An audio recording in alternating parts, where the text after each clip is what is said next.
With that in mind, and I'm going to use this as a foundation now, in Daniel chapter 7 and Daniel chapter 8, we have in Daniel chapter 7, of course, we had studied there and we found out in the first few verses here where he had given the governments that would rule. He, of course, gave the lion there, the Babylonian. Came on down to verse 5, gave the bear.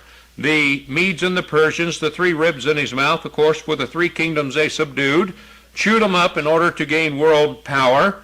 Then the leopard, we find out that's the belly of brass in chapter 2. And then we come on down to verse 7, where we have the 4th beast, dreadful and terrible, strong exceedingly. It had great iron teeth, and that represented the one world government system under the Roman Empire. Then it had 10 horns in the last 3 lines here of verse 7 here of chapter 7.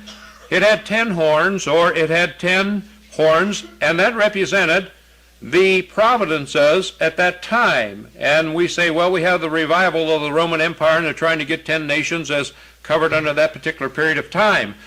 This 10 here is equivalent to Revelation chapter 17 and 18, when the Antichrist puts this world under a one world rulership. He will divide the nations and the whole world into 10 providences, and he'll put his man over each providence, and the whole world will worship the Antichrist. The Antichrist. One world ruler, so that with his men over 10 various parts of the whole world now, and you've got to remember this. So we're sort of trying to give you the whole scene here in one picture.